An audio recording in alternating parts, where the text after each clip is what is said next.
Good morning and welcome to the meeting of the Environmental Protection Commission this March 24th. I will call the meeting to order and ask for a Pledge of Allegiance and Invocation from Commissioner Stacy White. Thank you, Madam Chair. I'll ask that everyone please stand at this time for the Pledge and Invocation, and we'll begin with the pledge. Attention, salute, pledge. I pledge allegiance to the flag of the United States of America and to the republic for which it stands, one nation, under God, indivisible, with liberty and justice for all. Heavenly Father, I pray that you'll guide this board, our staff, and stakeholders this morning as we make important decisions that relate to the environmental quality here in Hillsborough County. As always, I pray for our first responders and members of our armed forces. Pray that you will guide them, keep them safe each and every day. I also continue to pray for those in Ukraine. And Father, I also this morning want to just ask for your blessings and comfort and healing hand upon our very own Sterling Woodard, our wetlands director, as he has suffered a loss in his family. I just pray that you'll comfort Sterling and his family and help him to heal and just provide him with whatever he needs at this time. I ask for these blessings in your heavenly name. Amen. Amen.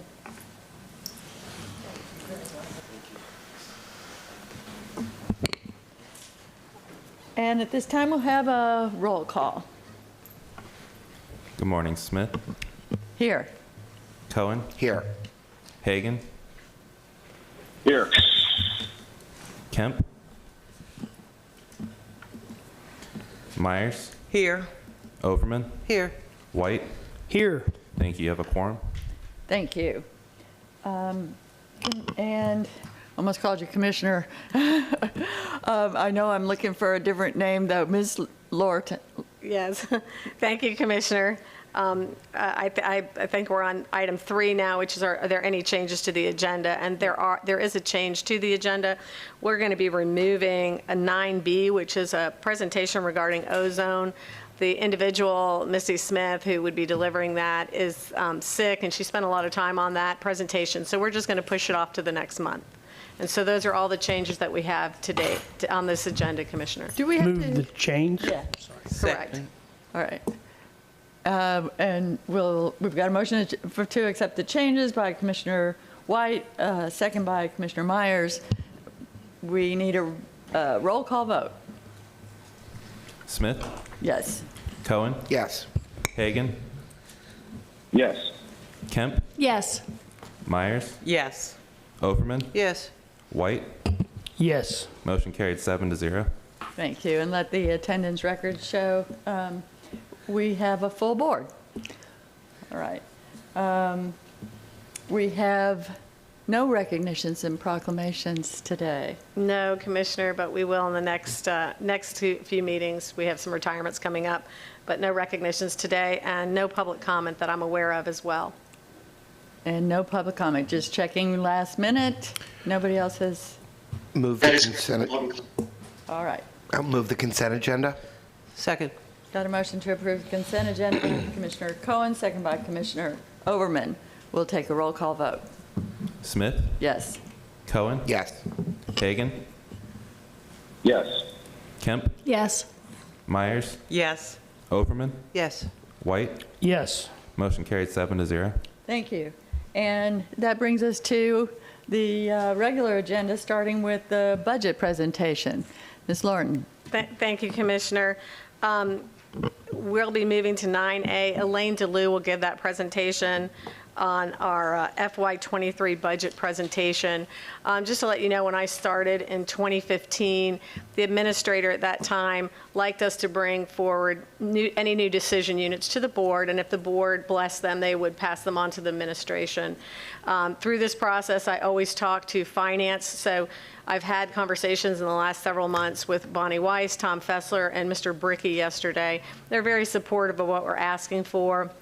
As you know, EPC never asks for, we're very frugal with our money. We try to do the best with what we can with our employees. We have 135 employees. In 2005, we had 175 employees.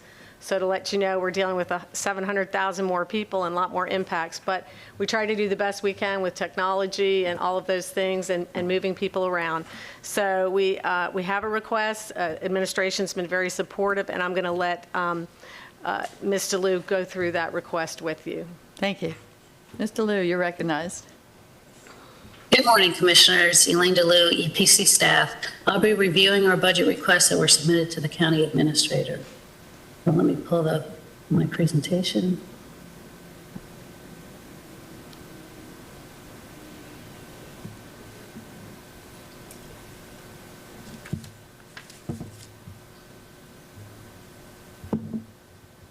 These requests are along with our continuation budget, and there were a total of 4 decision units that First decision unit consists of increases to our cybersecurity, credit card fees, and operating sections. Also included are capital items that were requested for the 2-year budget back in FY. Decision unit 2 is our highest monetary items are for database development. This is for both our lab database and our public access or public portal database, the redevelopment. And decision units 3 and 4, those are not part of the general fund. Those are funded by outside contracts, and including them in this presentation. Some of the challenges we face are with staff hiring and retention. We'll be looking into salary studies, including looking towards the county for their recommendations, trying to find ways to hire and retain staff. Database development will continue to be a challenge. Even though we're including 2 items in this presentation, we have over 20 databases throughout the agency, many of them that have to be redeveloped. So this brings us to our staff recommendation, asking for the commission to approve of EPC's FY20 request to the county administrator for inclusion in their recommended budget. Move approval. Second. Thank you. Ms. Lorden, it's a little bit worrisome to me that we're having the staffing, the retention issues after, a long history of having really long-term employees. Do you want to speak to that a little bit? I'd be happy to elaborate just very quickly. And the county's having the same issues. Right. I mean, since 2015, we've probably lost 20% to drop. And we're talking scientists, engineers, geologists with decades and decades of experience. And again, when you're working with a much smaller staff, that's easy to do when you have people with a lot of institutional knowledge. And we talk about the brain drain. We will be losing another 20%, and other Hillsborough County's at 50% of the other counties around us, but we are growing exponentially. And with that, Mr. Cohen's probably familiar with this, City of Tampa gives a cost of living and a performance increase, as does the Port Authority, as does other municipalities. So, again, living within budgets, though, we are, and the younger, and I don't want to say the younger generation, I mean, I guess my generation typically got a job and stayed in that job for decades, and now people move around for salary adjustments and salary increases, so losing people to Pinellas, Manatee, Polk, Sarasota. It's a challenge, especially because you've brought these highly qualified scientists on to download from your staff that's been there for decades. And obviously, they're moving in their careers and moving multiple times. So that's a challenge for us. And with retention, our starting salaries for environmental scientists are $20.83. And the reality is, I think you can work at a fast food restaurant for $17 or $18, and that also leads to compression. So these are things that not only we are challenged with, but Hillsborough County is challenged with too, and I know that they're going to do a salary study and bring that back in front of the board. But you also have, I could go through them with you, but some top-level managers, many that were at your meeting the other night, Commissioner Myers, that will be leaving, and they have decades worth of knowledge to download to the best and brightest that you then want to carry on in your organization. So hopefully if the county moves forward, we can move forward with them. And that's what we're looking to do. Yes, thank you. Thank you. I just wanted to go through that a little bit. As you say, we are going through that at the county as well. And with inflation and other housing costs rising, it becomes something of an issue to be replacing all those people at where you say we are is 50% of the pay scale in general of what region? Of surrounding counties in the state. When we did a reclass budget years ago, we looked at all the different municipalities around here and then across the state, including agencies. You know, I mean, the state gave a 5% bump this year, and the state typically doesn't do that. So, you know, it can be problematic, but we're going to always continue to do the best we can as the county will. But, you know, when you're going through an expansive growth like we are, and again, like you said, I think individuals leave, they love the agency and they love our culture and they love the work environment. But the reality is when they have to deal with rents and gas and inflation, then and families, they're going to be looking to move and perhaps increase their salary over time. So those are challenges. Commissioner Overman, you're recognized. And I've been looking at this just across the board for all of our agencies, but more so all of our communities. And we really look at the average median income for Hillsborough County, and we look at the housing costs, transportation costs, and all of those items. It is putting a great deal of pressure on the ability to hire younger individuals that also are experiencing an amazing inflation rate when it comes to childcare.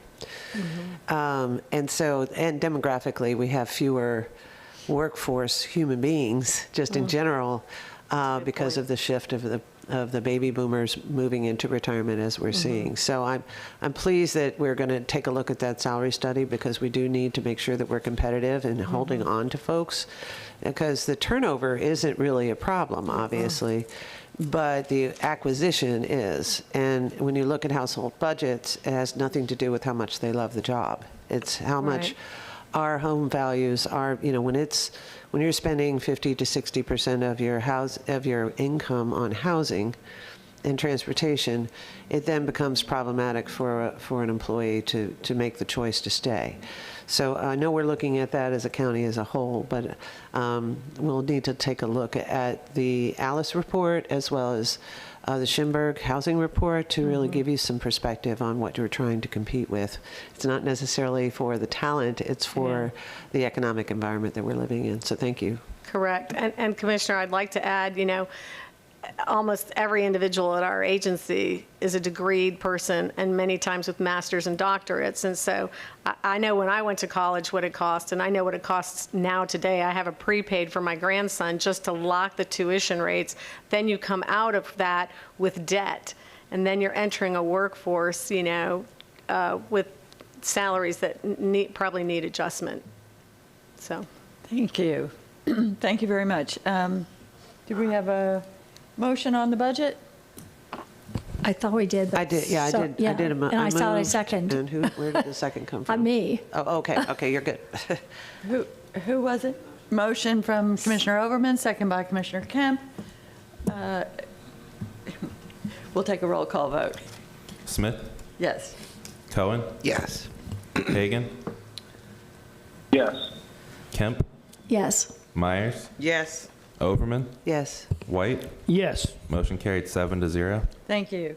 And but then we'll be skipping 9B and going to the 9C, overview of Wetland Division Development Services reviews. Thank you, Commissioners. This was a presentation that had been requested by Chairman Overman, Commissioner Overman. And so, but many others, including our chairperson has asked for this as well. So it's a very informative discussion, and so it's the overview of Wetlands Development Service reviews. And with that, I'm going to bring Kim Tapley up from our Wetland Division. Hi, good morning, Commissioners. As Ms. Lorton said, my name is Kim Tapley, and I'm one of the environmental permitting managers in the Wetlands Division. I'm going to stop sharing my video so that I can share my screen for this brief presentation.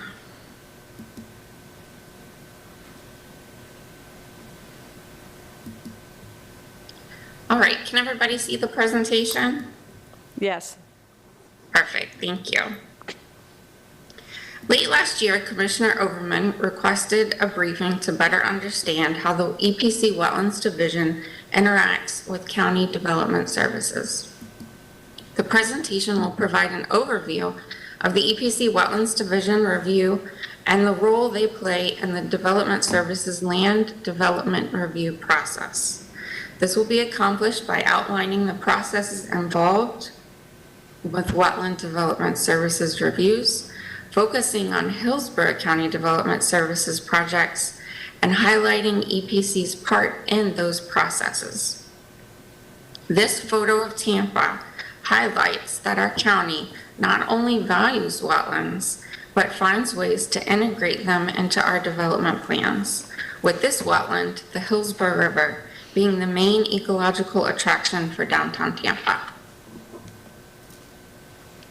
The landscape before you is an aerial of the Villa Rosa subdivision in northern Hillsborough County. This development was permitted in the 1990s, and the wetlands are healthy and in good condition 30 years later, which is a testament to the EPC's Development Services wetland reviews. Commissioners, as you know, wetlands provide numerous benefits, including improving water quality and supply, water storage and recharge, reduced erosion and flooding risks, critical habitat for plants, fish, and wildlife. They provide recreational and educational opportunities and, of course, aesthetic benefits. Wetlands are also effective at absorbing pollutants, filtering and improving water quality, that they are also referred to as the kidneys of the environment. Basically, wetlands are a form of green infrastructure. By absorbing excess rain or river water, they protect against flooding and help to prevent disasters and their subsequent costs. In Hillsborough, protecting wetlands helps lower flood insurance rates for residents. Over the last few decades, many communities, including Hillsborough, now recognize the value of wetlands and that they are not wastelands, and therefore they should be integrated into development and land management plans. The goal of EPC Wetlands Division Development Service Reviews is to have wetlands incorporated into the development design so they are preserved for the value that they provide for the environment, for the community, and for increased resiliency. Development Services Reviews are separated into two broad categories: horizontal and vertical reviews. EPC reviews the horizontal projects. Those are the projects that evaluate the footprint of the proposed site development. The vertical reviews, which EPC does not need to review, involves plans dealing with the actual building construction activities, such as architecture, heights of buildings, etc. There are many different types of horizontal development services projects, as indicated on the screen here. I will discuss a few of these later on in this presentation. Applications and fees for development services projects within unincorporated Hillsborough County are submitted to Development Services and then forwarded on via an optics work list to the EPC for review. Applications within the City of Tampa, Plant City, and Temple Terrace are not typically forwarded to the EPC for review by the municipalities. They require the applicant to submit directly to EPC. It is important to note that other state agencies do not get involved with projects until the construction phase of the review. But EPC is involved early in the process to prevent unauthorized wetland impacts by participating in the review and permitting of development projects. In 2021, EPC Wetland staff reviewed approximately 807 new development services projects. Here you can see a pie chart with the breakdown of the project types based on the percentage of reviews that we conducted for the year. Please keep in mind that these totals are only for new development services projects, and the data does not include other wetland division reviews, such as wetland impact applications, miscellaneous activities in wetlands, mangrove projects, or wetland delineations. I just wanted to give a brief summary of what we look for to determine what a wetland is. A wetland has three characteristics: hydrology, which is how often the water stays in it, plants that grow in wetlands, such as cypress, and soils that have indicators of being saturated for long periods of time. The presence of water near or above the ground surface is an indicator of hydrology. Here, staff are demonstrating stain lines and elevated lichen lines as evidence of standing water in this wetland. Wetland plants are those species that predominantly live in wetlands, such as cypress, trees, and thalia, as pictured in the picture above to your left. Hydric soils are soils that are saturated, flooded, or ponded long enough during the growing season to develop indicators in the soil profile, such as the examples here in these photos. Determining the presence and extent of wetland or other surface waters on a property requires the area to have two out of those three characteristics. Flags mark the wetland line and must be surveyed to put on construction plans. You consider it like a connect the dots, but in the real world. Once the wetland survey is approved, it's incorporated into the development plan. In this example, the pink flags indicate the wetland points that were used to map the wetland line on the subdivision construction plan. The goal of EPC Wetlands Division Development Services reviews is to have wetlands incorporated into the development design to achieve minimal, if any, amounts of impacts to wetlands. Our coordination with development services staff and input at the front end of the project helps the applicant to avoid wetland impacts first and foremost.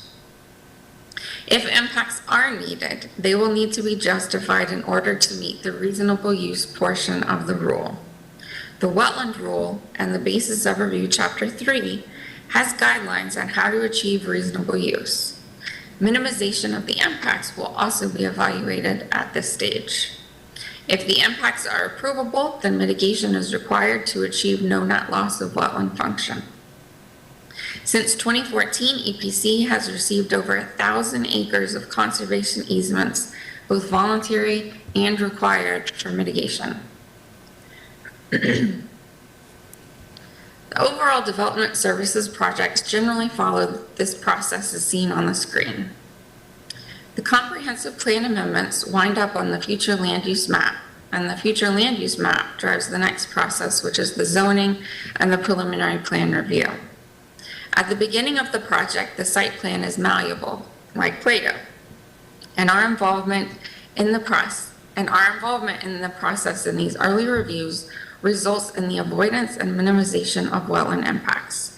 These changes at the beginning of the project not only helps to satisfy EPC regulations, it also typically helps the applicant already be in compliance with state and federal regulations before they submit for their construction plan review.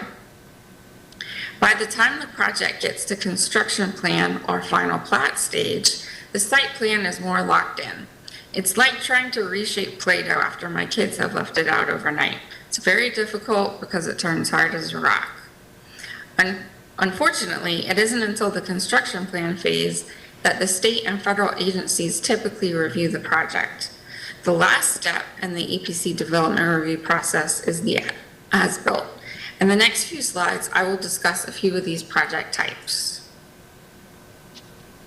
The county conducts approximately 10 pre-submittal meetings a week, or 520 a year, where EPC is in attendance. Here's an example of one project that had no wetlands on site. These meetings are free to the customer and aid the applicants in navigating the county's development review process, and provides an opportunity for them to ask staff questions prior to submitting a development services application. EPC staff can review the projects on the agenda ahead of the meeting and make determinations if an EPC review will be required or not. This helps to eliminate unnecessary reviews for EPC staff and saves the applicant time and money.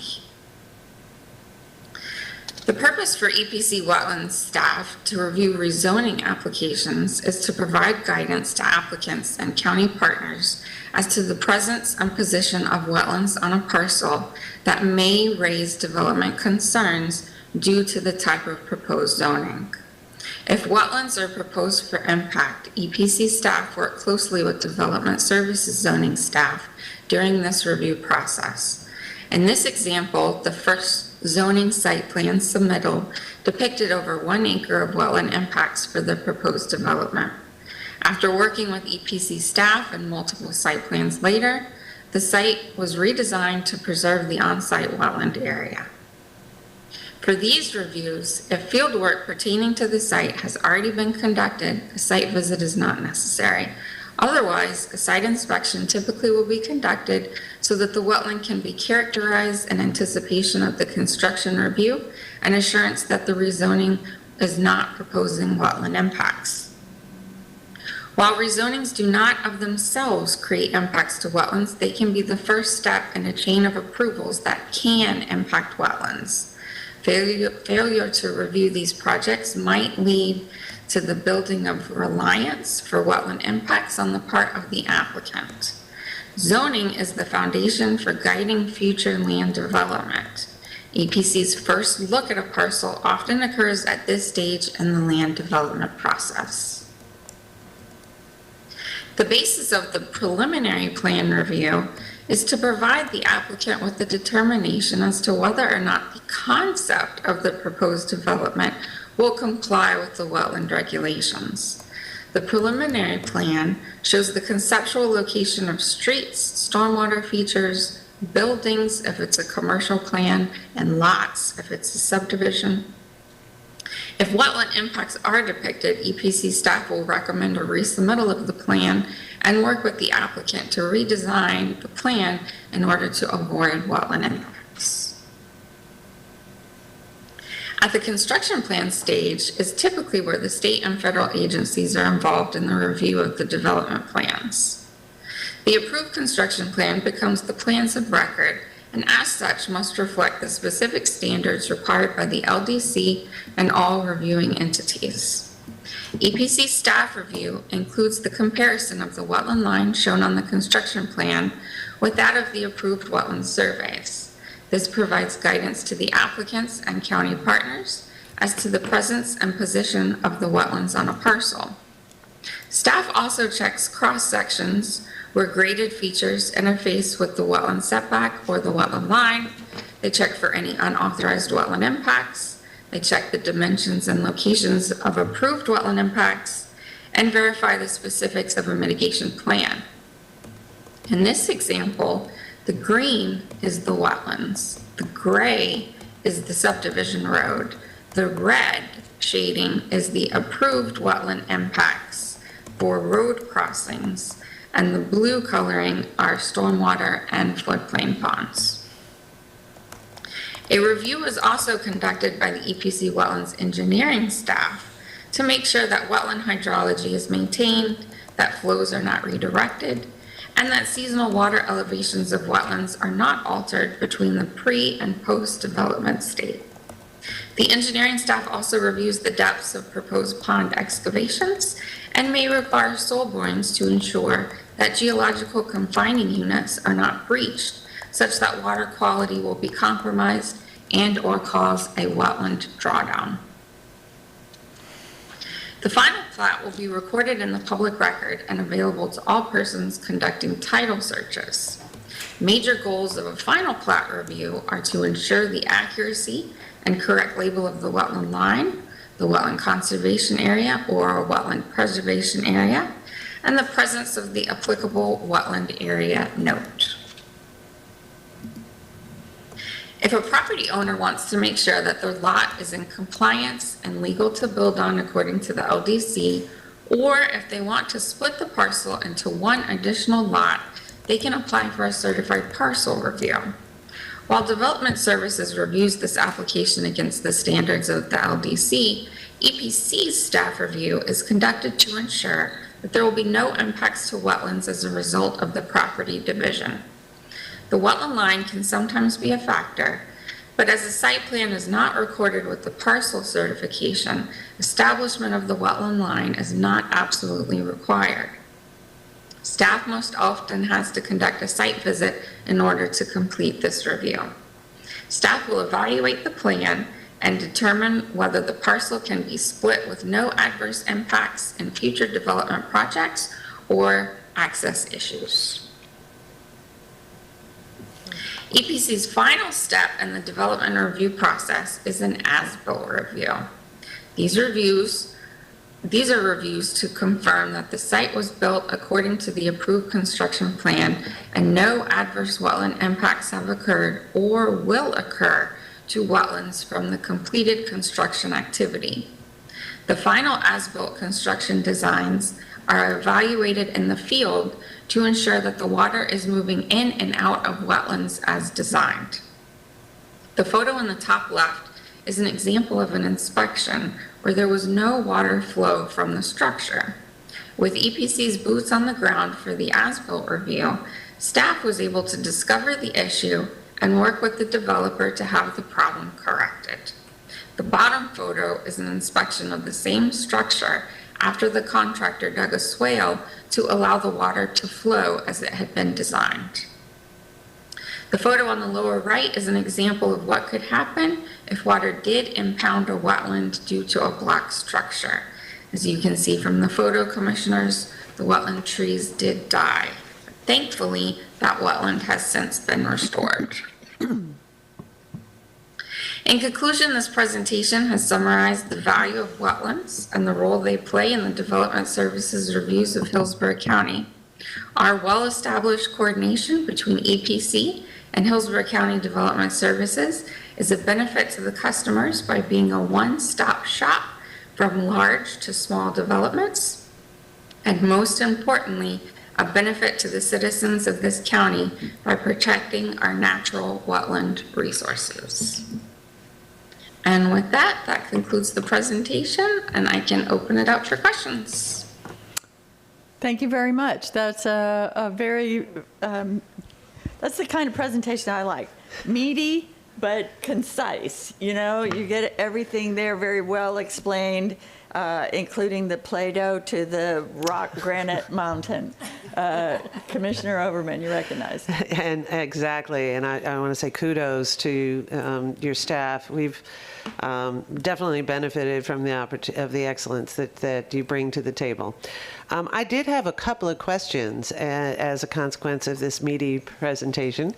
It was great to hear that the process that you have with the counties, land development and comprehensive planning departments is early on and absolutely part of the process. So you get that sort of symbiotic relationship and that would seem to be a very efficient way of working with a developer that's looking to utilize the land that they're looking at, whether it be a homeowner or whether it be, you know, a commercial developer that's doing either residential or business development. But I did think I heard correctly that the process is not the same with our other municipalities and their land departments. Has there been disconnects or findings later on down the road through that process that have actually cost the developer either more money or the processor more money as a consequence of not being part of the process early on? I'll let Kim answer that. We do pre-meetings, I believe, with Plant City, but I'll let Kim talk about the pre-submittals. You're talking about Temple Terrace, City of Tampa, and Plant City. Is that yes, what you're referring to? Yes, ma'am. Okay. So Kim can take care of that. Certainly, thank you. Yes, Commissioner.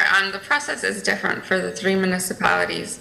We are involved with Plant City early on in their process. They have a meeting called a Development Review Committee meeting, and it happens almost every Thursday morning.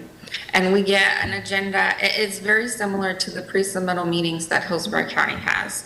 And I attend those meetings, or one of my staff, where we do the same thing, where we direct the applicants, the property owners, the engineers on what type of environmental permitting is needed. For all three municipalities, they have the ability to send projects to us that they feel need EPC's review. In fact, in the City of Tampa code, it lets the City of Tampa reviewer decide if they want the project to be reviewed by EPC or not. A lot of Tampa is already built up, so they're redeveloping areas that do not have wetlands. So they feel the need that they don't need to send a lot to us. But there are exceptions, such as K-Bar up in the north part of the county that is City of Tampa jurisdiction. We do get all of the K-Bar subdivision site plans because those do involve some level of wetland impacts. There have been some instances in the past, over the past 5 years, I think there's been 2 instances, one in City of Tampa, one in the City of Temple Terrace, where the applicant received construction plan permits from those municipalities, but did not get EPC approval for wetland impacts. So there were 2 instances that has occurred. That's excellent. That's had a good success rate. And the reason I ask is we are now in a I know the city of Tampa is considering this. Temple Terrace more than likely will have the same issue because of the Hillsborough River Basin and all along there, that with the increase in density, we may see some of that lot split, some of that where, when the whole lot was there, it didn't impact, but with the lot split, it does. So having a clear understanding for the developer to recognize there may be an impact on that split, going forward as we increase our density in the urban cores, may become an issue. And that's why I asked the question, is there, as long as their development review is aware of the fact that a lot split or an expansion or a bigger house on the existing lot, which we are seeing a lot more of those too. Whether it's on the bay or on the river, basin, I think it's going to be something we need to probably keep an eye on to see if the process is working as well as it seems to be now, with only 2 cases being, over the last couple of years. So that's good news. The other question I had related to the state review. Since that's later in the process than what we've done, have we experienced where the state has come back and said, oops, no, sorry? Has that been a real success on our part, or have we found that they've caught things that we either didn't do or the developer didn't really follow the previous sort of guidelines as successfully as they would have liked? I'll let Kim handle that too. I mean, we do wetland delineations, but we always defer to the FDEP for those certified wetland delineations, but almost many times the line is the same, but if it's not, it's just very de minimis if there's a discrepancy on a soil or plants or whatever, but I'll let Kim talk to that. Certainly, yes, thank you. The way that the EPC Wetland Rule is structured, we are more protective of wetlands than the state reviews, than the state regulations. So if an applicant can achieve reasonable use or justification of a reasonable use portion of the rule with EPC, more than likely it is a green light go for the state. Sometimes we have the opposite effect where we may have folks from out of state who think they need to get a state permit first, and they will get a state permit with a lot of wetland impacts, and then they come to us, and we explain that those proposed impacts do not meet our rule, and we're very sorry, but they are going to have to redesign their site plan and get a modification from their state permit. Thank you. That's what I figured. It's what I estimated, given our commitment to the wetlands and our environment in Hillsborough County. So I expected that might be the experience. So if we have out-of-state developers, they may want to get a flag to give them the heads up ahead of time if it's all possible in their application process, because we don't want out-of-state folks to be discouraged, but we also want to make sure that they are able to effectively work through the methods that we have used and established to protect our wetlands in our community. So thank you. Excellent report. I really appreciate the feedback and getting back to us to help us understand how we're doing a great job. So Thank you, Commissioner. And I'd like to say, we have a business feedback group that has, Port Authority, TECO, Mosaic, and developers. The development community knows they don't want to get down the road spending lots of money on engineers and surveying and construction plans. So they've kind of, I don't want to say have been trained, but they actually know it's to their benefit to get to the agency early to figure out what, going through reasonable use, what would be allowed. And I will say the city of Tampa, as well as the county, have very strong natural resource departments, which we collaborate with. So if they're in the development service review and they see something that doesn't look quite right, they're going to pick up the phone and call us for wetlands. We may call them on uplands, those type of things. So, Commissioner Cohen, you're recognized. Thank you. I just wanted to follow up on something Commissioner Overman asked about, and I want to make sure I understood the answer. So there were, in the city of Tampa and Temple Terrace, it sounds like there's discretion as to whether or not development services will send it over for EPC's review. And you mentioned that there were two that it sounded like fell through the. It sounded to me like they fell through the cracks, and I was sort of wondering what happens if they don't get sent over for a review, and then there's impacts. What's the what actually happens then? Yep, so that's an excellent question. They still have to meet the EPC Wetland Rule for the unauthorized wetland impacts. For City of Tampa example, it was an apartment complex over a mangrove flowway. So they had to submit justification on why they needed the impacts, and then they had to mitigate for the impacts. And then the other example from Temple Terrace, I believe it was a assisted living facility that ended up putting a stormwater pond over an isolated wetland. And so the same thing happened there. They had to justify their impacts and then they had to mitigate for them. It was almost like an after the fact permit, but it was through our enforcement section.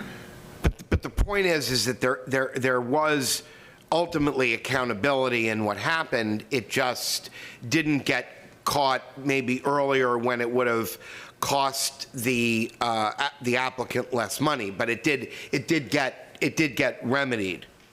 Yes, so the City of Tampa situation was an engineering company that was on the other side of Florida. So they did not understand all of the environmental regulations involved with developing in Tampa. The City of Temple Terrace example was miscommunication between the owner, the engineer, and the environmental consultant as to who was going to be obtaining the EPC permit. That's interesting. That's an interesting chain of events. I would just comment that I'm sure that the City of Tampa is rigorous in their review of these things. The wetlands that exist in the city are an integral part of the stormwater management system. So if people are concerned about flooding, this is, not paying close attention to this can have direct ramifications, not just on the state of our ecology, but also on our stormwater and flooding system. So thank you very much for that information. Absolutely, and that's why we have lower flood insurance rates Correct. in our county. Can you explain how that works and what might, what might trigger us losing that, or how much we benefit off of that?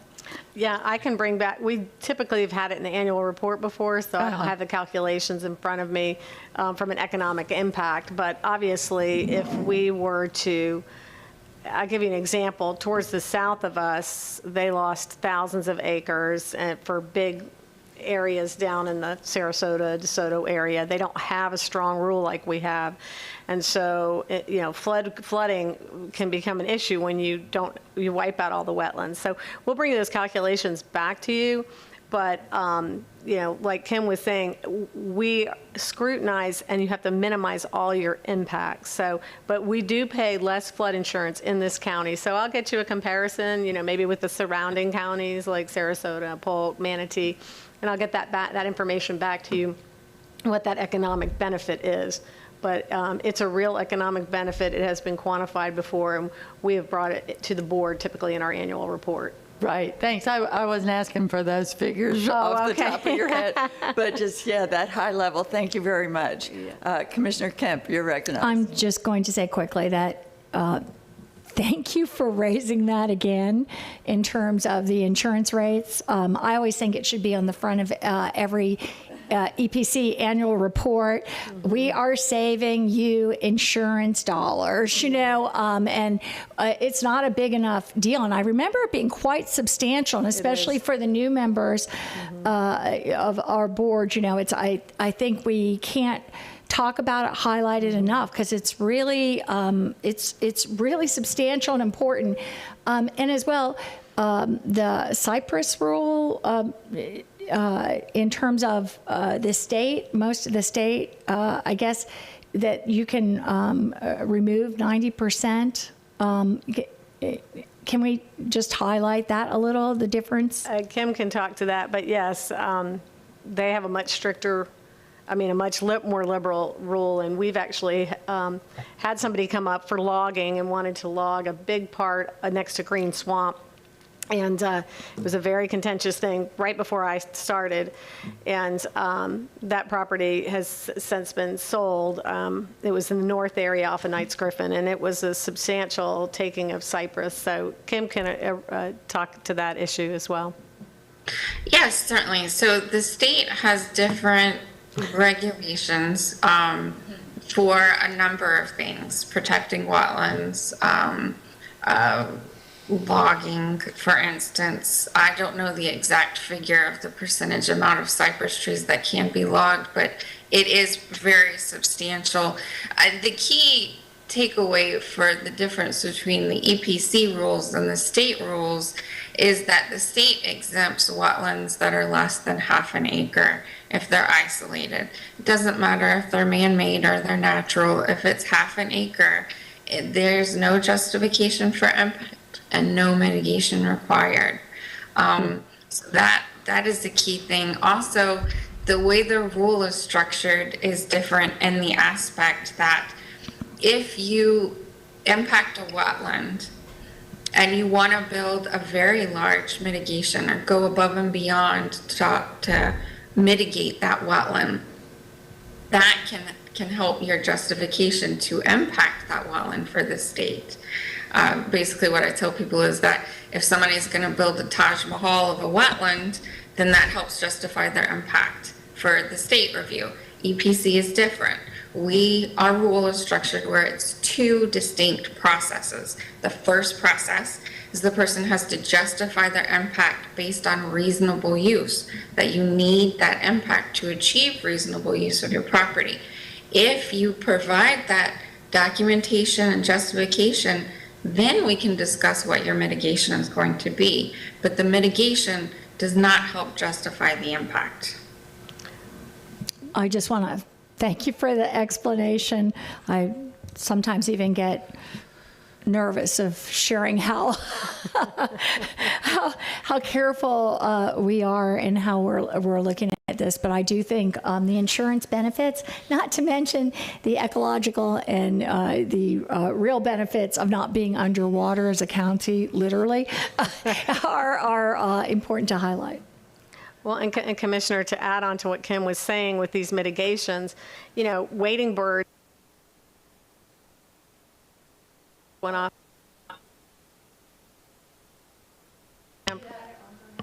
Okay, there it's on. And they come back, they forage 20 miles and then come back. And if you don't have like Delaney Creeks and all these little tributaries for them to forage in, they're not going to be around. And in state development, if there's not a mitigation bank near you, so the first thing we want you to do is if you have to mitigate, we want you to do it on site. If you have justified the use. The second thing is we want you to purchase mitigation in Tampa Bay, in our area, close to where you have the impact.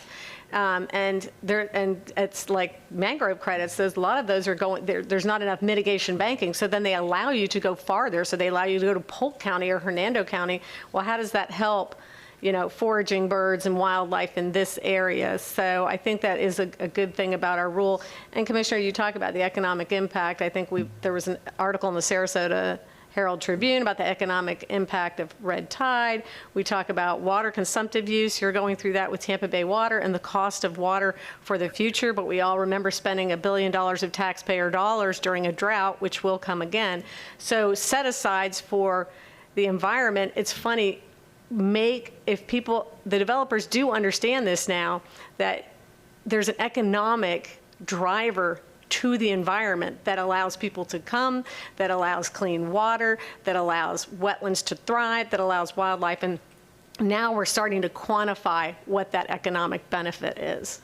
Thank you. And before I recognize Commissioner Overman, I was reminded when Ms. Tapley talked about the state's position on isolated wetlands, that a previous EPC Wetlands Director, J. Del Kerr, used to say there's no such thing as an isolated wetland, that they're all functioning as part of the larger flood control system, as well as, ibises are one of the birds that have to have even ephemeral ponds, small ponds where they can get freshwater crayfish and whatever bugs and stuff, minnows, gambusia, whatever in there, and feed their young within a certain radius. Correct. In order for us to have the ibises that seem plentiful for us, they're characteristic to our area, but they're really one of the many species that could evaporate if we weren't protecting our smaller ponds and wetlands. Commissioner Overman. Thank you. So it sounds like our ibises are our canary in the coal mine for Florida.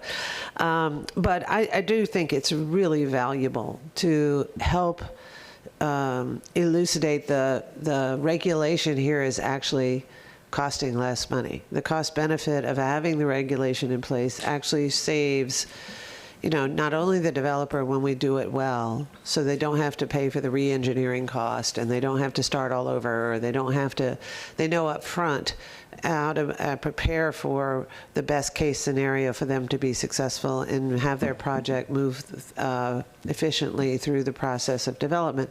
But more importantly, the economic benefits associated with having these things in place that impact not only government costs, but also environmental costs, but also homeowner costs, and commercial owner costs, as we heard with the senior living facility, and those are multifamily projects.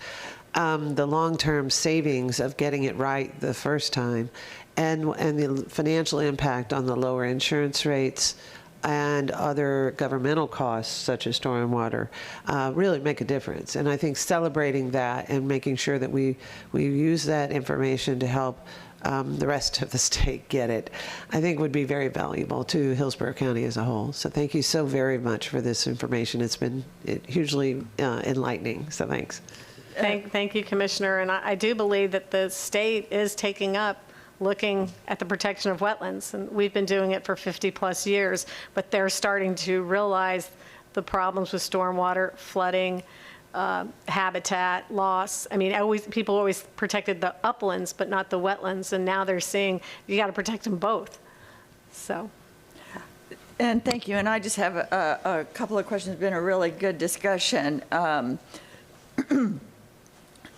Ms. Tapley, you were saying that how the city of Tampa decides which zoning cases to hand over to you all in the early stage, but I wasn't clear about how you're alerted to which projects to review early and also in the process of commenting on rezonings, because it seems like we have, once in a blue moon, very occasionally, had something get all the way to us that we've said, wait, this hasn't been passed to EPC once in a blue moon, and had to then, and talk about expensive for the applicant, for the developer to then at that stage go back I mean, the beauty of EPC is that you're so involved typically early on.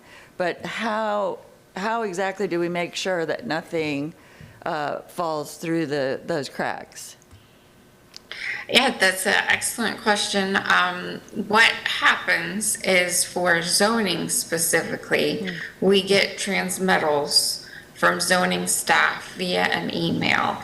So now the way it's currently set up is there's a one-page summary sheet with a list of all of the zonings, and normally that is provided to us by the end of the month, and it goes out as a distribution list to all the other county departments and agencies that need to review the zoning. Previously, maybe 5 years ago, there wasn't that summary list, and the projects either would come over in a paper copy with a courier or individually through emails. So it was a lot easier for them to fall through the cracks that way. This way that we get them, they're all contained together in one email. So it helps that we have it's like a checklist. Did we get this one? Did we get that one? Are we reviewing this one? Do we have the payment? Is everything submitted into the system so that a scientist can review it?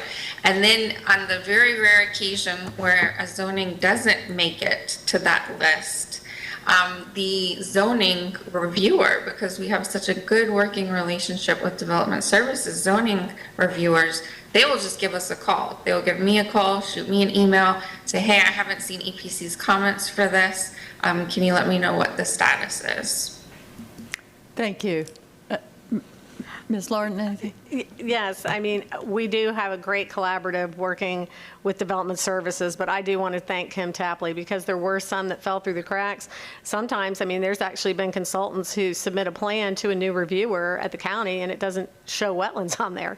And so the county reviewer, they're a new person, they send it on down, maybe they haven't verified it, and that is how human error on the consultant part can cause some of these issues. And after those two issues came to you, Kim Tapley was like, I want to see a total submittal so she can go over the checklist. I mean, hopefully the county's doing the same thing on their side, that they have a comprehensive list checking it all the time, which I think they do. But sometimes it's, you know, if an engineer or a consultant doesn't show that in their plans and the plans look good, I'm sure they're going to send it on through until sometimes those things get caught. So sometimes there's human error, but we're doing our best to make sure that doesn't happen anymore. Thank you. And just one last thing, Ms. Tapley, if you would go to that slide that had the Play-Doh and the granite rock and pull that up again, is that possible? It's number 12, it's page 12 in my backup, but I think that was a little bit changed. Let me see. Because what I'm looking at is the process. Yeah, that's it. Okay. The rezoning is very early in the Play-Doh stage. And then we sit here and we make that decision whether or not to increase density, allow a commercial thing with a parking that's going to need a parking lot, driveways, and at our stage we're looking for connectivity and stuff. But a lot of the times what we're getting is a really vague bubble plan.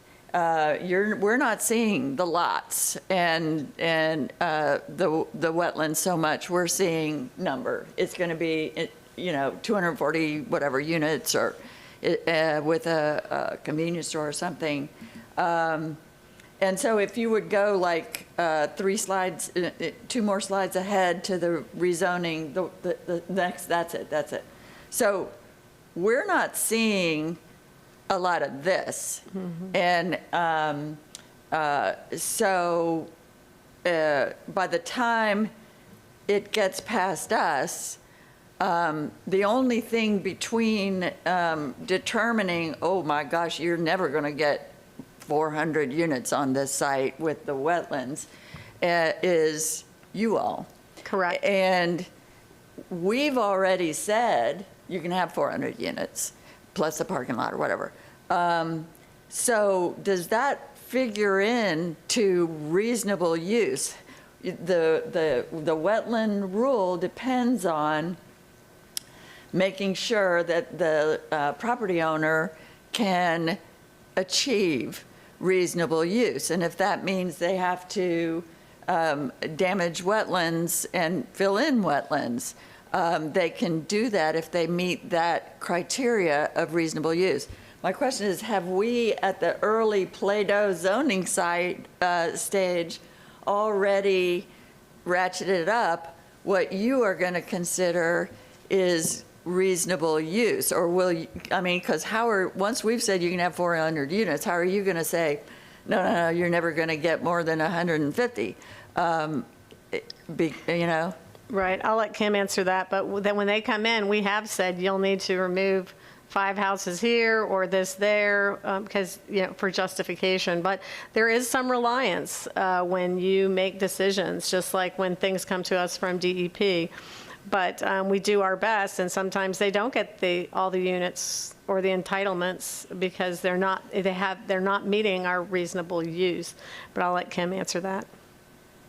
Right, so reasonable use is not highest and best use. So if a parcel of land goes through zoning and gets approved through zoning for, let's say, 400 units, so they're entitled to 400 units, 400 would be the equivalent of highest and best use. So if they need to impact wetlands to get to the 400, that is considered highest and best use, which is not allowed through the reasonable use factor of our rule. Typically, the impacts that we are seeing are for a subdivision. It would be internal roads, maybe some stormwater ponds that have to clip an odd angle of a wetland.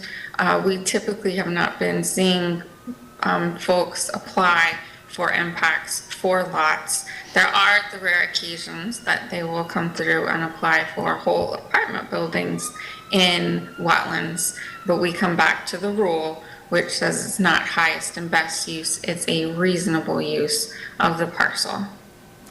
And so can you refine what reasonable use, if it's not what we've determined to be their zoning, what do you determine, how do you determine what would be a reasonable use of the property? So in basis of review, we have the definition of reasonable use, and we have factors A through K, which are different line items that we look for if a proposed wetland impact would meet reasonable use. One of the factors is zoning. Do you have the correct zoning? So if it's zoned an apartment complex, then it's reasonable that you would need to build an apartment complex, but it just can't be highest and best use. Correct. And then there's other factors in basis of review, such as health and safety. Do you need to ingress egresses, widths of roadways, that sort of thing? It just seems to me there's a great deal of pressure on EPC once we've passed at the rezoning stage to and the further along you get on that path between Plato and Granite Mountain, the more money you have in it, the more consultants you've already paid, the more time you've spent, which is money, and then all they have is you instead of us telling them that's not going to work. Is there?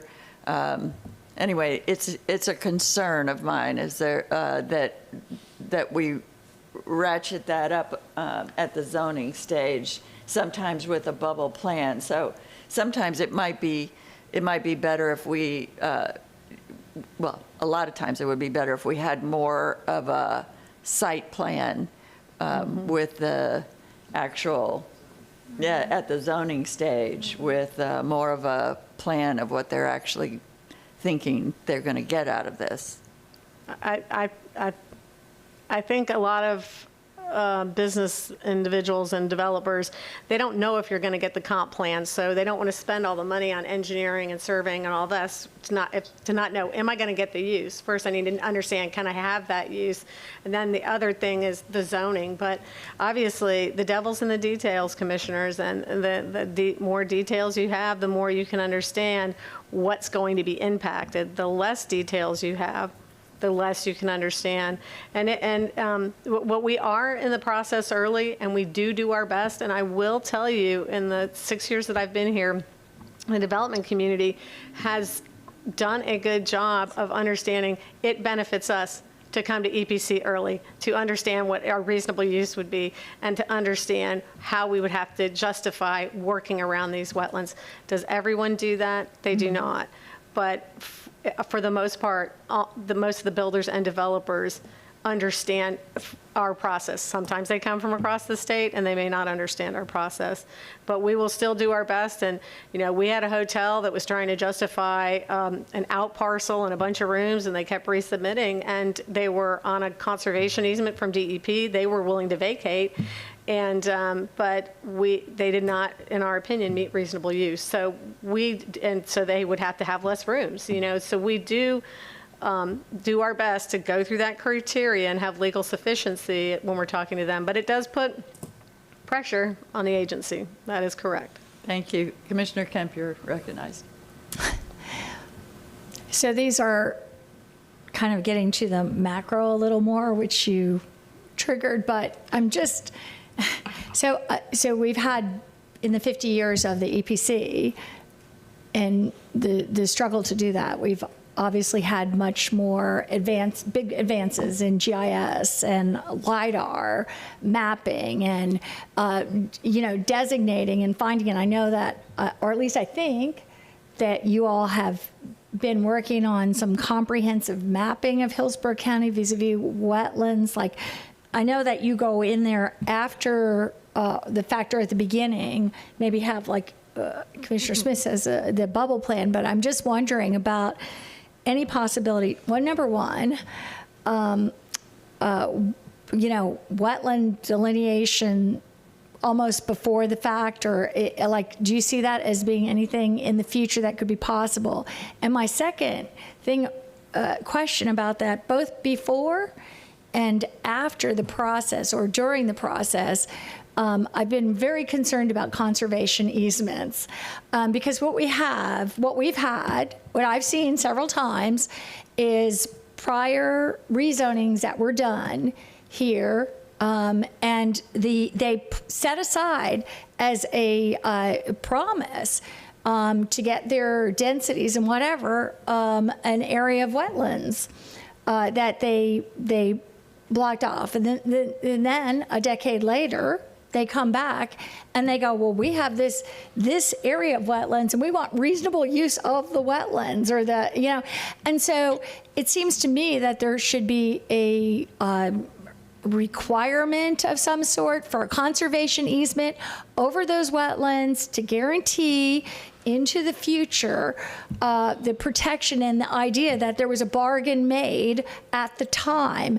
And I see people coming back and going, oh well, it's I've heard kids are in there, it's gotten trashy, whatever. I'm like, it's your property, you need to be then putting a nice protective barrier around it.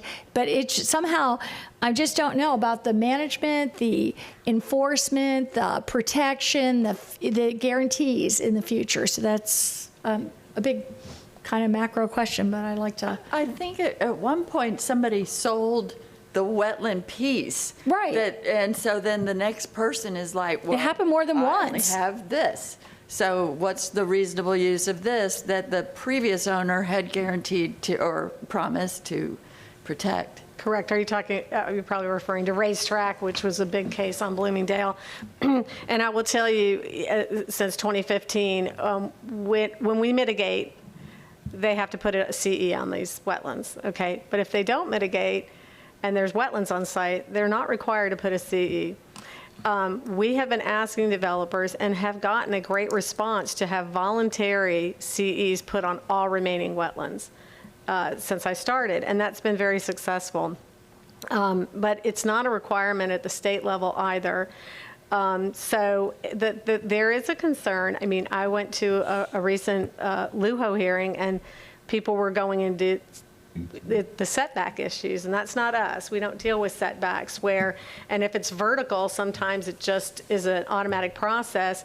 You have a subdivision. I can give an example because I know this. My sister lives next to this beautiful wetland conservation area, and during the COVID, somebody wanted to put up a pool. They had a variance sign, and there was not even any hearing because it's vertical. Remember vertical, horizontal? We're not involved.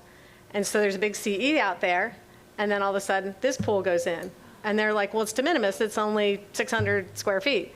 But then everybody wants a pool along that CE, and before you know, you're talking real impact into that area. So, but that's not us. And, but these wetland setbacks, there were several of them at this hearing I was at. So, that's something to discuss, and, maybe have a workshop or, with Natural Resources, Development Services. We're happy to be a part of that, but that's the setback issue.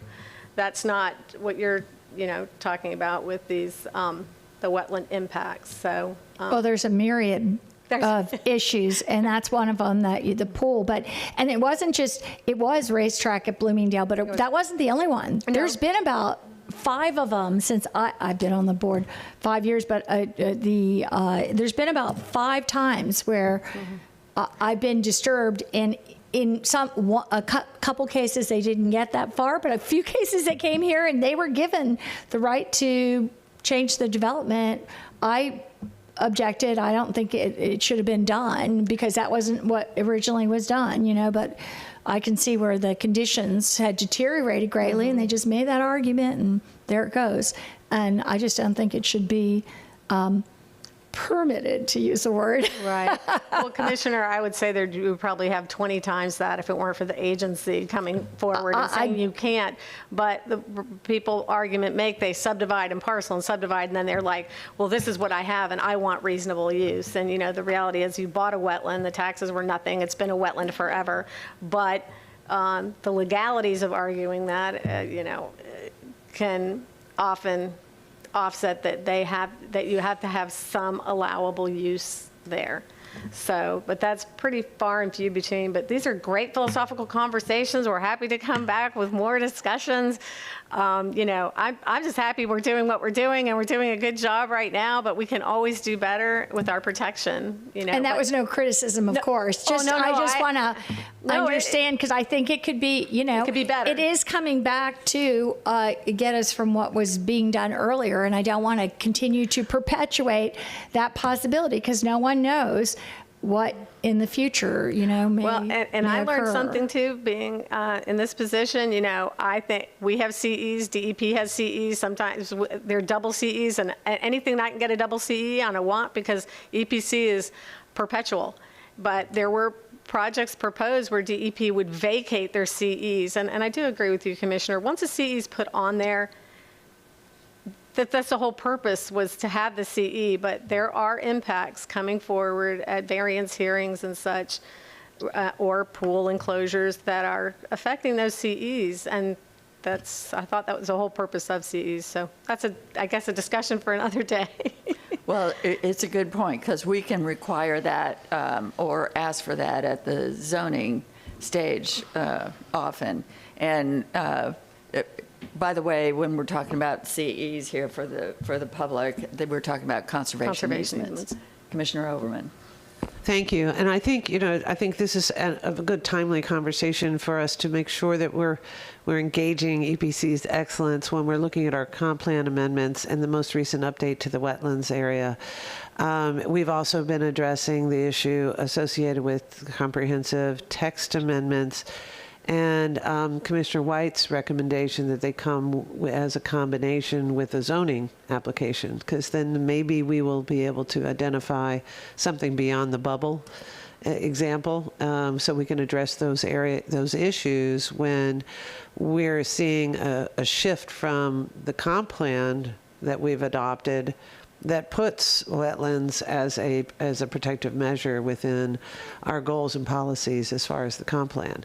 So I think this is is a timely conversation because we are making those comp plan amendments. We're starting to take a look at the impact on zoning, but also in our application process with our development partners in looking at ways that we allow for, economic development or development, but at the same time protect the environment along the way and justify the cost associated with it and make sure it's not a process that ends up costing more than it should. So I look forward to how we look at our comp plan process to see if we can make sure that we do it right and efficiently for all parties. Thanks. Then thank you, and thanks, Commissioner Overman, for the idea to have this discussion about how EPC fits into our zoning process and in detail.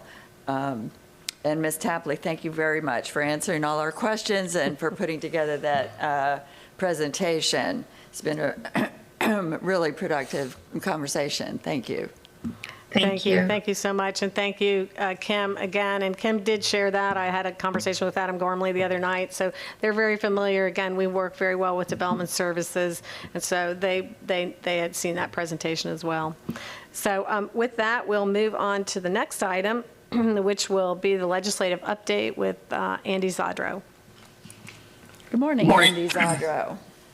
Yes, thank you. Good morning, Commissioners. Andy Zadro, EPC attorney. I'm going to start and share my presentation. So please hold on a moment.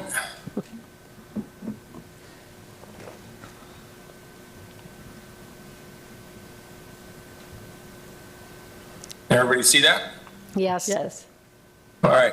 So today I will be providing a brief legislative update concerning the 2022 legislative session that recently ended. On the 2022 Florida legislative session began January 11th and concluded a day later than expected on March 14th, Monday, March 14th. Last month, Beth Lee from our office gave a very in-depth discussion of some of these notable bills that the agency staff are tracking. In this presentation this morning, I will provide a list of the notable bills that have passed and failed this year.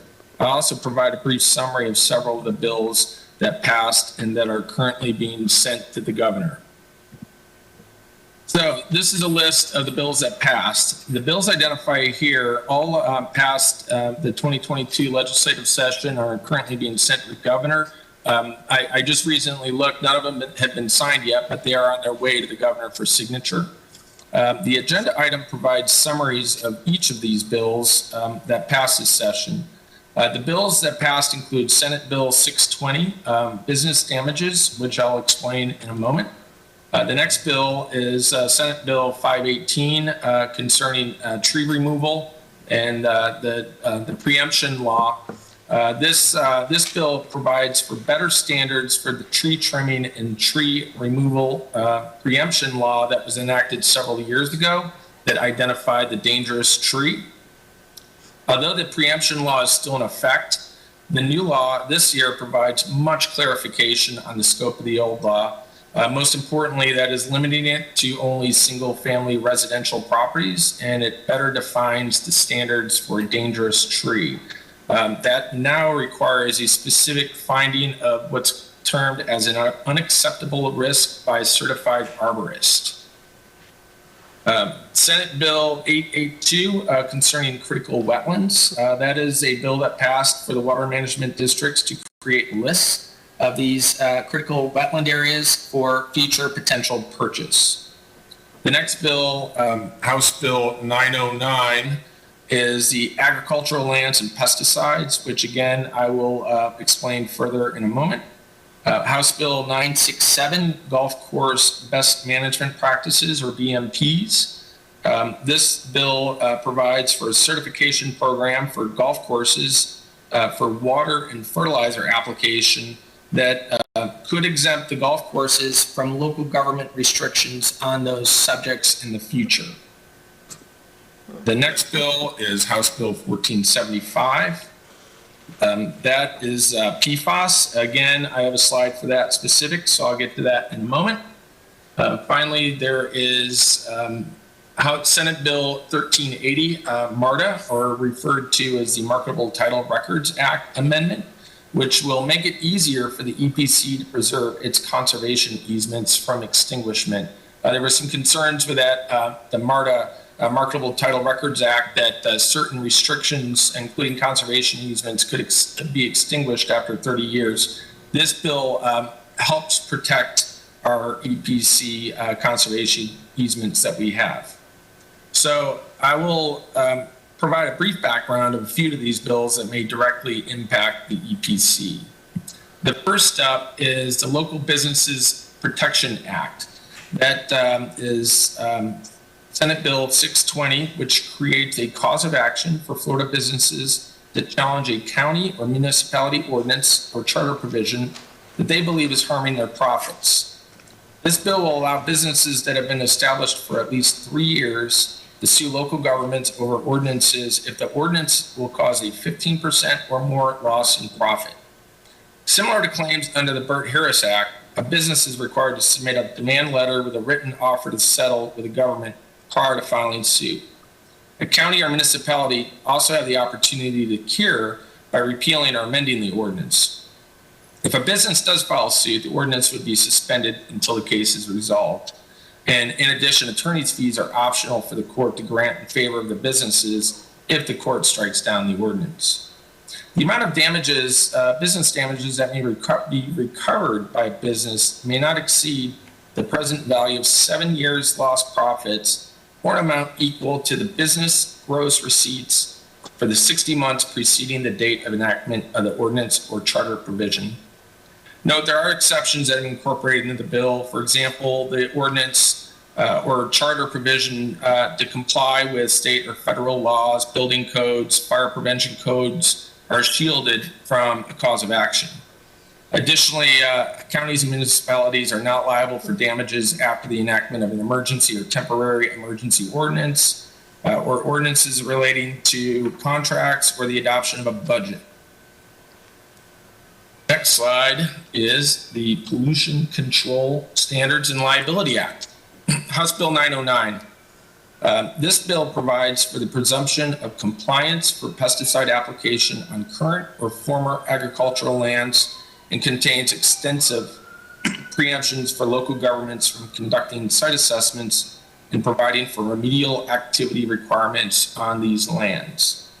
The bill, as passed, requires the FDEP to have exclusive jurisdiction to set the standards and procedures for evaluating and assessing liability for contaminants on agricultural land. It is important to note, though, that this preemption is for setting the standards and procedures. That's important because the bill specifically identifies that it does not preempt the local government's enforcement authority under a local pollution control program such as the EPC. What that really means is we could still take enforcement for contamination. We just can't really determine the standards. So we would rely on the state standards and procedures.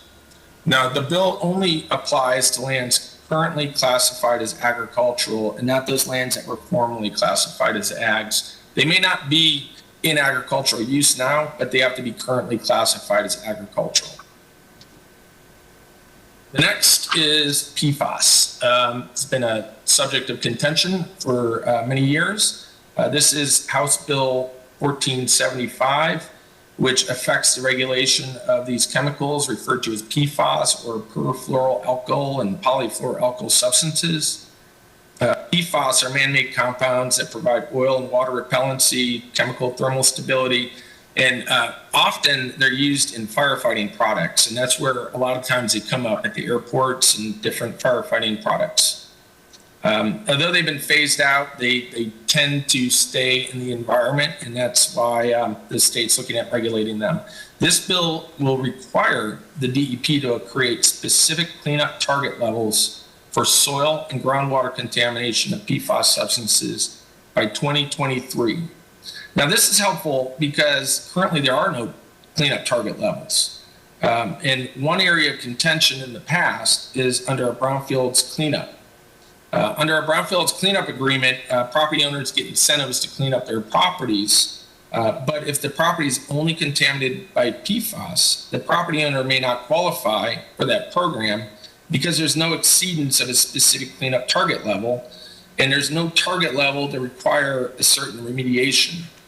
Setting these target levels would also create local pollution control, would also provide local pollution control programs such as the EPC the ability to point to a set of state standards to apply in a future local cleanup or site remediation program. Now, there's one other bill before I get to this slide that I did want to mention very quickly. It's not in the agenda, but I just want to mention very quickly. I heard it come up at the recent Tampa Bay Water. I thought I'd mention it here. That's Senate Bill 1338 concerning promoting the use of floating solar facilities on wastewater ponds and other storage water areas. Now, the EPC legal department didn't track that bill very closely. We watched what was happening with it to make sure there weren't changes. But the bill doesn't impact the EPC, and that these types of water storage ponds are generally not regulated as normal surface waters under EPC jurisdiction. So I did want to mention it, though, because it's sort of an interesting bill that passed this year. So that wraps up the notable bills that passed. This is a set of bills here that the EPC staff were following, but subsequently failed this legislative session. There's Senate Bill 280 concerning business impact statements, Senate Bill 317, which proposed to completely repeal the tree preemption law. But note, as I said in the bills that passed, there is a bill that was at least favorable to making the existing law better and easier to implement. There's Senate Bill 840 concerning the establishment of riparian lines that failed. Senate Bill 974 proposed to increase sovereign immunity amounts for state and local governments. That failed. Interestingly, House Bill 1339 dealing with phosphogypsum annual reports, that bill failed. That was going to require the DEP to make reports on all the existing stacks in the state. And finally, Senate Bill 198, Seagrass mitigation on state lands, that bill failed. Now, I did want to point out summaries of these bills are also contained in the agenda item, but as these bills failed, I'm not going to go into detail on all the substance here. I did want to provide this as an update from our last legislative presentation in February to identify the outcome of these bills that we referenced in the last meeting. So, commissioners, that concludes my presentation today. Please let me know if there are any questions. Thank you, Mr. Zadro. Very, very well done. That last one, the seagrass mitigation bill that failed, that was an effort to do with mitigation what we talked about with wetlands, what we've talked about here with gopher tortoises, and that is to allow people to damage our seagrasses locally, for example, but mitigate them, theoretically plant new seagrass or maybe buy seagrass beds or something, or preserve seagrass in some way, in some completely different space. Is that did that get legs? Is that in any danger of coming back? Is that something we need to watch? It failed, I believe, in the committees. We will continue to track it in the years following. Interesting about that bill, it was really dealing with what's called the Internal Improvement Trust Fund lands, which are really state-owned lands. And really there are few, if any, true state-owned sovereign submerged lands in Hillsborough County, as those lands have been conveyed to the Tampa Port Authority, Port Tampa Bay.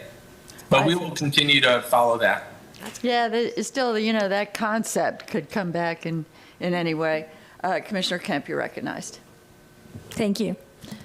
Surfeit of bad things, I'm afraid. And I appreciate the rundown as well as the, it's good to get the rundown on what didn't pass but is still out there and could be scary, as you were, for our future.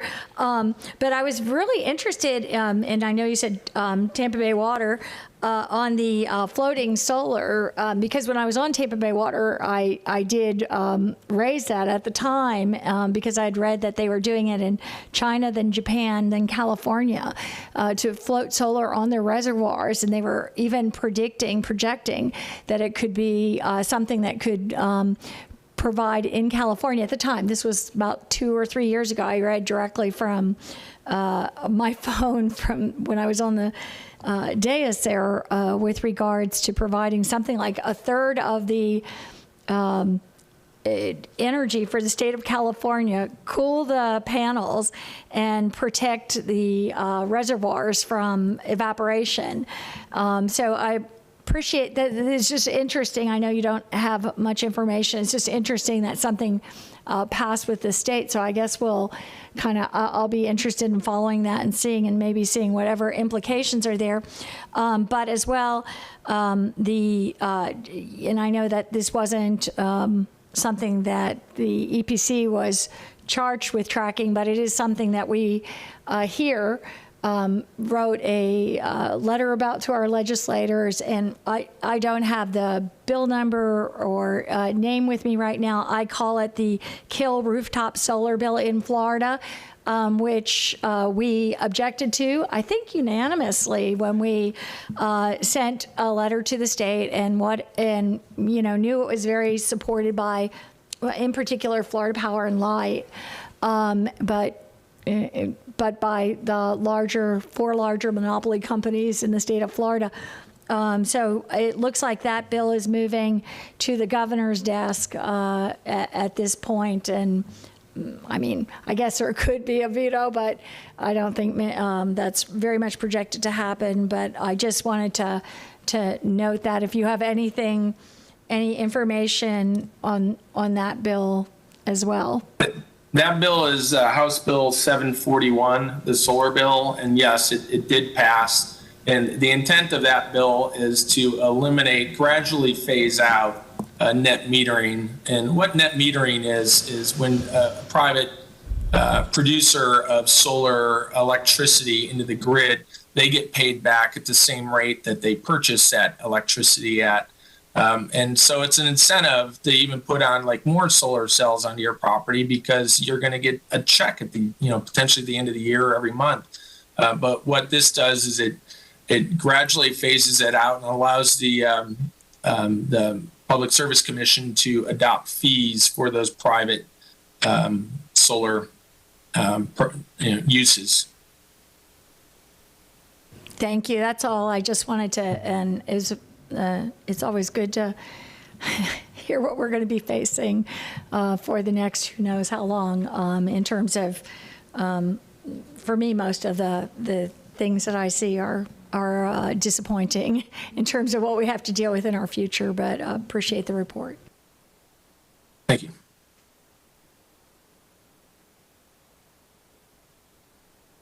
Anybody else? Thank you very much for that legislative update. And that takes us to the lead advisory update. Ms. Lorton. Thank you, Commissioner, and thank you, Andy. Great presentation. The next presentation is 9C. It was requested by Commissioner Myers and others on the board as well, but that it's the lead advisory update, and Reggie Sanford will be doing this. But before he gets going, I'm going to kick it off to Rick Marotti to chat for a moment. Good morning, Commissioners. Yes, Reggie Sanford's going to present it from our Air Division, but as a reminder, we are in settlement negotiations for alleged violations at the facility, so we're trying to steer away from those topics and just focus on Reggie's presentation. All right, thank you.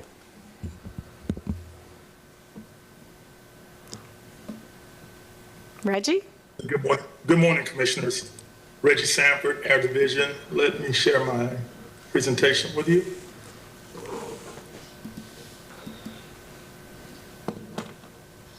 Just bear with me.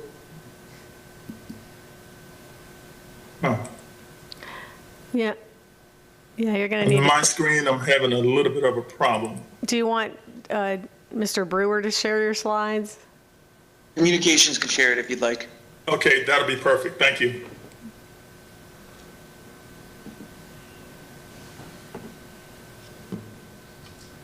Okay, great. Thank you, Ms. Lorton. Again, Reggie Sanford, EPC Air Division. Next slide, please. As a reminder, Gopher Resources, also known as Envirofocus, is a lead recycler. They're located in East Tampa. In fact, they primarily recycle car batteries. And essentially what they do is they melt the battery down and then they resell the lead and the plastics. Their processes result in airborne lead emissions, and they're required to stay under a strict federal emissions limit. Next slide, please. The genesis of our recent involvement with Gopher is a result of allegations that were made in a Tampa Bay Times investigative report last year. In response, EPC staff conducted a series of inspections at the plant that focused on the air pollution control equipment. We also joined Commissioner Myers in an effort to educate the nearby community of our regulatory authority and the compliance status of the plant. Along with us were representatives from other agencies and also the health department at the April 2021 meeting. In addition to the ramped up inspections, we worked with DEP and EPA to establish random air monitoring to add to the required federal monitoring schedule. The federal schedule, the federal standard that is, for lead is set at 0.15 micrograms per cubic meter, and compliance with that standard is determined based on collection of data over a 3-month rolling period. However, our expectations is that the plant maintain emission levels below the 1.5 on a daily basis. So though we haven't documented any violations of the federal standard, all of our actions related to the plant are geared toward being as proactive as possible. Next slide, please. When we analyzed the January lead data, we discovered elevated readings from our monitors. So out of an abundance of caution, we issued an air precautionary statement on February 18th. The purpose was to advise the public of the potential health effects associated with lead exposure. We also suggested that the public avoid any prolonged outdoor activity near the plant. Next slide, please. Subsequent to that issuance, on March 10th, we rescinded the precautionary statement because our more recent data demonstrated that the lead levels had declined. One thing that should be understood is that there is no set pattern that we can determine as to when the levels can be elevated or when the levels will be low. To get a better understanding of the lead emissions, what we've done is increase the monitoring schedule, and we've established a special purpose monitor just west of the plant. So we now monitor on all sides of the plant. Next slide, please. Here is a photo of the new monitor. It's not used in the regulatory scheme for regulatory purposes because it has not met siting criteria, but it will give us a snapshot reading of what may be occurring west of the plant. It will take readings at the same times as the other 3 regulatory monitors. The next slide, please. Here's a map of Envirofocus. You can see in the bluish color in the center. The 3 smaller dots represent the regulatory monitors. That's Kenley Elementary to the north, our patent monitor just below it, and our CSX monitor at the very south end of the plant. And then you can see our new air monitor is just west of the plant. Next slide, please. Since we first noticed the most recent emission issues, we've coordinated with the state, that's DEP, and also with US EPA to increase the regulatory requirements on the facility. Now they're required to conduct daily visible emission tests. There was a requirement for them to check their air pollution control system to ensure that they don't have any leaks. We're requiring them to increase watering along the grounds to further suppress the dust, vacuum pave areas, and as you would expect, we've increased their need to keep records and report to our office. We used to collect large batches of data, large batches of samples before we analyze. Now we analyze on a more frequent basis. We're pretty much down to doing an analysis every 2 weeks. Next slide, please. Lastly, we've responded to a number of media and public inquiries during the precautionary period in an effort to not only be transparent, but to conveniently provide current lead emissions data to the public. We've established a web page on EPC's website. The web address is www.epchc.org/lead monitoring. It's an interactive site. The viewer can actually go back and pull data from the past probably 5 or 6 months. And of course, if someone does not have a computer, they can always call our office or request the data. We'll make that data, available to them. The information, like I said, is typically updated every 2 weeks. And I think I probably conclude in saying that, with the addition of this publicly available data, it does not mean, we may not issue future air advisories. We'll make those decisions based on how we believe the public will be best served. So that concludes my presentation, and I'll be happy to answer any questions for you. Thank you very much. Another great presentation. I'm really happy to see that that web page going up for transparency. Commissioner Myers, you're recognized. Thank you, Madam Chair. I'd just like to thank Reggie and the director, Ms. Janet, for going on WTMP radio about 2 weeks ago, because the underserved community had some questions about the lead when the story broke on February the 18th. And the explanation Reggie gave to the community of what was going on really enhanced and changed many citizens the way they were looking at lead, felt that the community was not informed, concerned about Kenley Elementary, the students there. And Janet reached out because we talked on the 18th late that afternoon to Superintendent Addison Davis just to make sure that those students that was living around by Kenley, their parents were informed, because we were saying like staying over the weekend as long as the lead was high. But the key was to inform the community and making sure the media were announcing it on the various TV stations. It played a tremendous part in what you all accomplished that weekend. So I just want to say thank you. Thank you, Commissioner. And I will say Reggie did an outstanding job. I listened as well to that radio station that morning. I think it was Saturday morning or Sunday morning. But we're happy to, that's our job, is to get information out. And so I thank you, Reggie. You did an awesome job then, and for your presentation today as well. Very, very concise and thorough. I did want to mention, though, we did reach out to Kenley Elementary. Obviously, that's always a big concern. Reggie did do that during this time period. There were elevated levels at a monitor that was below that, but Kenley Elementary, luckily, didn't show any elevated readings. And so, but in an abundance of caution, you want to let them know that there's been 2 other hits. There hasn't been one at their facility. But great job, Reggie. Thank you. And Mr. Sanford, did you want to say something? No, I was just acknowledging Ms. Lord. All right. We're very fortunate that Mr. Sanford is such a great public outreach speaker, as well as a very knowledgeable scientist. You don't often get both in the same package. And Commissioner Myers, I want to thank you too for your outreach efforts. That is something that you are always helping to keep the community informed and engaged, and do a very good job on that. It was especially important in this case. Thank you very much.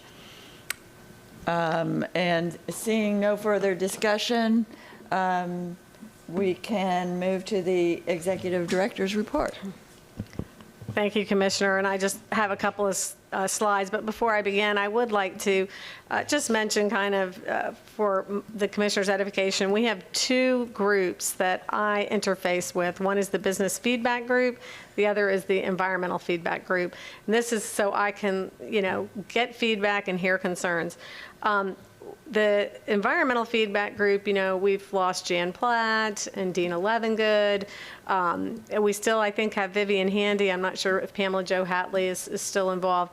But we meet before the annual report. And so we have Rocky from the Sierra Club. We have Swift Mud. But, we're looking for diversity. So any recommendations for people who are interested to give myself and all the directors meet with these groups once to twice a year, definitely before the annual report. Please, if you could provide me with some names, especially the environmental feedback group, the business feedback group, TICO, Mosaic, developers, Port Authority, port tenants. That's still a very robust group and a full group, but we could use some diversity on that group as well. So thank you so much. So with that, if communications will pull up my slides, I'll just have a few of them. We'll go through them very briefly.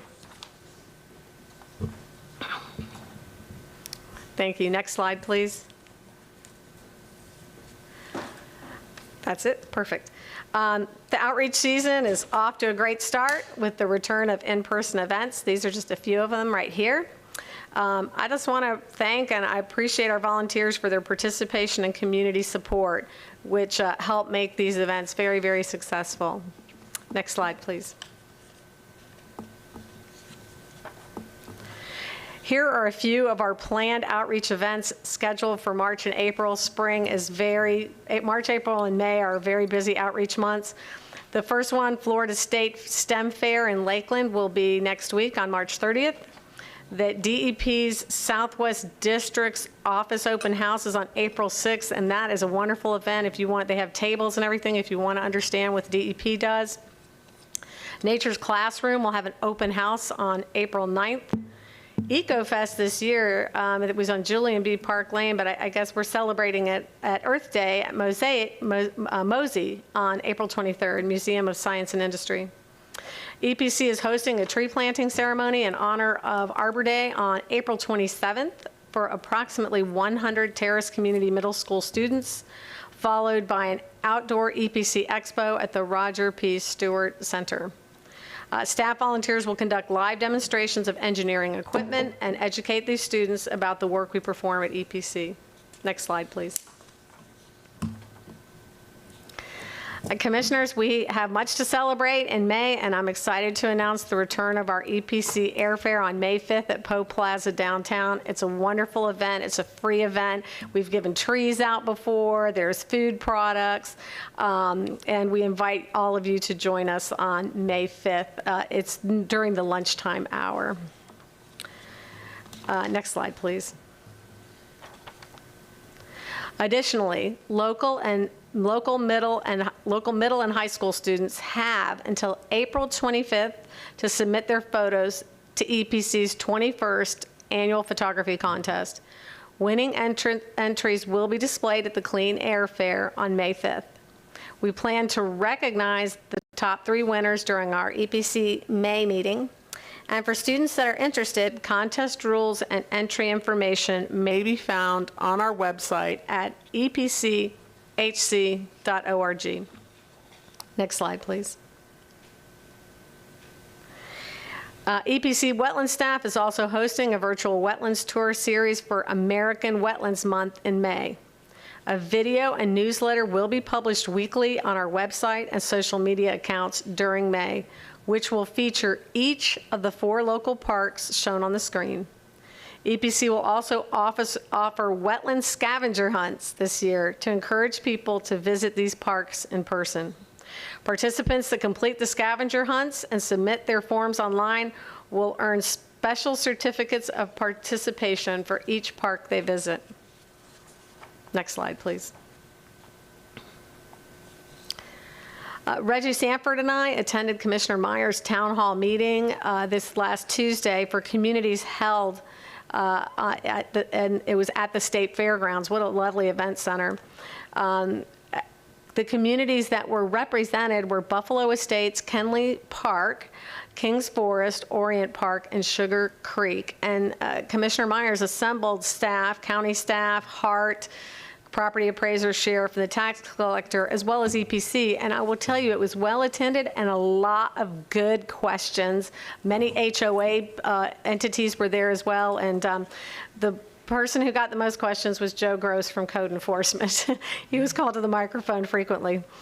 And next slide, please. He did a great job. He's smiling in that picture. EPC's next meeting will be April 21st, 2022. And with that, that concludes my report, unless you have any questions. Thank you. How'd you get such a good participation at that community event? Where did you advertise, and how'd you get the word out? We advertised in the Florida Sentinel Bulletin through the 2 schools, and just telling folks we're having our town hall meeting, and with the 3 civic associations, the presidents within the communities. Awesome. Awesome. Well done. I know it takes a lot of work. Yes. To get the word out for something ahead of time, but that makes all the difference in a successful event.